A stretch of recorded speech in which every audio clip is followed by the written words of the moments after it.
თელს ჩვენ პროფესიას, ჩვენს კოლეგებს, იმადი ამ ადამიანებს, ვინც იბრძვის, რომ ჩვენი ქვეყანა იყოს თავისუფალი, დამოუკიდებელი და ევროპული ოჯახის წევრი, ვილოცავ ამ ძალიან დიდ გამარჯვებას. ჩვენ აქ ქართულ კოლეგებთან ერთად ვიმყოფებით ევროპარლამენტის შენობაში და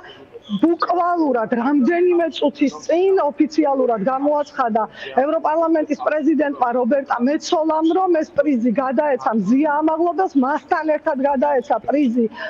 ბელორუს კოლეგას. ეს არის ძალიან დიდი გამარჯვება და ანოტაციაში წერია, რომ მზია ამაღლობელი ჟურნალისტი ქართველი წარადგენს აი ამ მოძრაობას თავისუფლებისთვის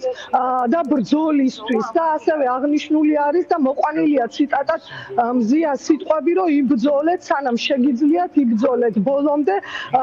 ეს არის ძალიან დიდი გამარჯვება, რადგანაც სახაროვის პრემია არის ერთ-ერთი ყველაზე უფრო ცნობილი და ძლიერი პრემია, რომელიც 1988 წელს ჩამოყალიბდა და ნელსონ მანდელა არის პირველი მისი გამარჯვებული. ტრადიციულად ახეთ როგორ ხდება, დღეს დასახელდა უკვე გამარჯვებულები, თუმცა ოფიციალური ცერემონია დაჯილდოების გაიმართება უკვე დეკემბერში ბრიუსელში და ამის შემდეგ უკვე ევროპარლამენტის წინ ჩაიდება ვარსკვლავი გამარჯვებულების სახელებით და ბრიუსელში ვინც ნამყოფია და თუნდაც ევროპარლამენტის წინ გაუვლია უნახავს სწორედ სახაროვის პრემიის გამარჯვებულების ვარსკვლავები, მათ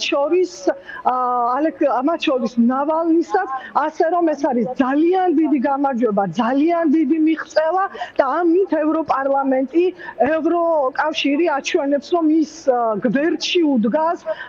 ქართველებს, ქართულ ხალხზე იმ ბრძოლას, რასაც ჩვენ ახლა უყურებთ უკვე ამდენი დღეა. კიდევ მინდა ის აღვნიშნო, რომ ეს პრემია ძირითადად 3 ნომინაციით გადაეცემა: ადამიანის უფლებების დაცვა, ასევე არის სამართლიანობა და ბრძოლა თანასწორობისთვის. ასე რომ კიდევ ერთხელ გილოცავთ ყველას, ძალიან კარგია, რომ დღეს აღმოჩნდა, რომ აქ ქართველი ჟურნალისტებიც არიან და ყველა ერთად ვიყავით დარბაზში და ჩვენთვის ძალიან ემოციური იყო ამ ყველაფრის მოსმენა.